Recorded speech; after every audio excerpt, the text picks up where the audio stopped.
Section 1295% Iceberg Deep Neuroscientific Exploration of the Subconscious Imaging in Iceberg. Vast, ancient, impossibly deep. The part that glitters above the waterline.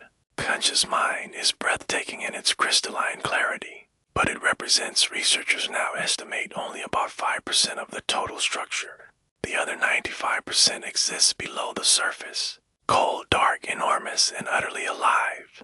This is the subconscious mind, and it is running your life with a precision and a power that your conscious self can barely begin to comprehend. Long pause, let us descend into this iceberg together. Let us go below the waterline of ordinary consciousness and explore the architecture of what lies beneath, not as a metaphor, but as a biological and neurological reality that neuroscience is only now beginning to map with any confidence. The subconscious mind is not a single structure. It is not a room in the brain that you might locate like the hippocampus or the cerebellum. It is better understood as a distributed network of systems, ancient, efficient, and largely invisible to the conscious observer. The neuroscientist Dr. David Eagleman describes it eloquently. Conscious mind is like the captain of a ship, issuing commands, but it is the enormous crew below deck, the subconscious, that actually runs the engine, navigates the currents, and determines whether the ship reaches its destination.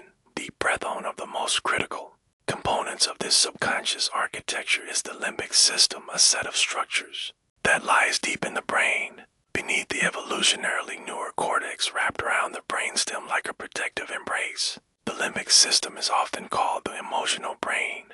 Its primary concern is not logic or language or linear thought. Its primary concern is survival, safety, belonging. It processes the emotional valence of every experience. Is this safe? Is this threatening? Before the conscious mind has had time to form a single coherent thought. Within the limbic system sits the amygdala, to almond-sized clusters of neurons, one in each hemisphere, that serve as the brain smoke detector. The amygdala does not think, it reacts. It pattern matches incoming sensory information against a vast internal database of previous experiences, particularly experiences associated with threat or danger, and triggers an immediate physiological response before you are aware of feeling afraid. Before your prefrontal cortex has even registered the situation, the amygdala has already released a cascade of stress hormones and activated your body's fight-or-flight response. Neuroscience. Note: research by neuroscientist Joseph Ledoux at New York University has demonstrated that sensory information travels to the amygdala via two pathways: a fast, direct route from the thalamus, the low road, and a slower route via the cortex, the high road. The low road allows the amygdala to respond to threats in approximately 12 milliseconds long, before conscious awareness is possible. Long pause, but the amygdala is not merely a fear response system. It is the brain's primary emotional labeling machine.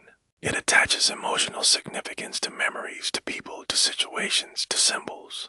Every experience you have ever had carries an emotional tag placed there by the amygdala, and these tags are stored not in your conscious memory, which can be revised, reframed, even deliberately forgotten, but in your subconscious emotional memory, where they continue to influence your behavior, your choices, your reactions, and your self-perception, often for an entire lifetime. Adjacent to the amygdala, curled like a seahorse, hence its name, from the Greek hippocampos, is the hippocampus. Though the amygdala manages the emotional coloring of memory, the hippocampus is responsible for the consolidation of explicit memories, the factual, narrative memories of what happened, when, and to whom.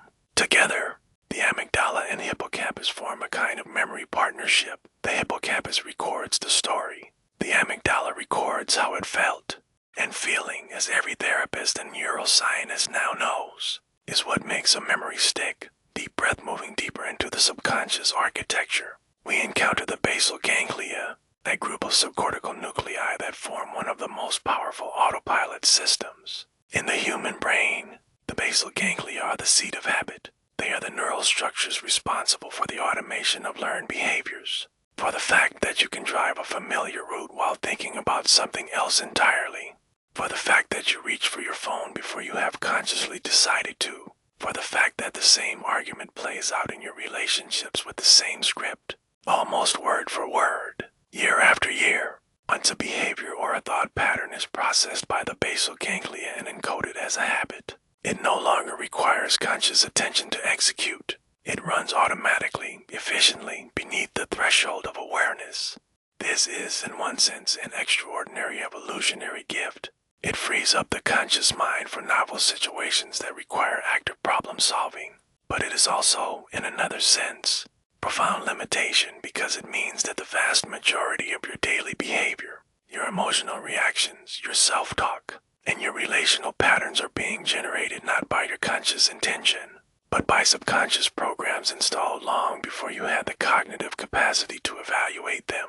Long pause, there is also the domain of procedural memory, the type of memory that stores how to do things, how to ride a bicycle, how to speak your native language, how to read social cues, how to protect yourself emotionally.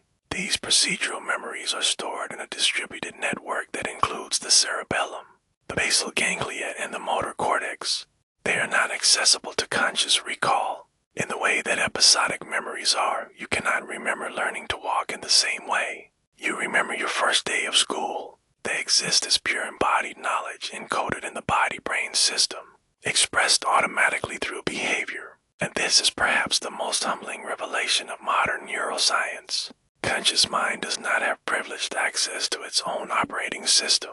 You cannot simply decide to change a deep-seated belief the way you would decide to rearrange the furniture in a room. Furniture of the subconscious is bolted to the floor with years, sometimes decades, of repetition and emotional reinforcement. Changing it requires a different kind of approach, one that speaks the language of the subconscious directly.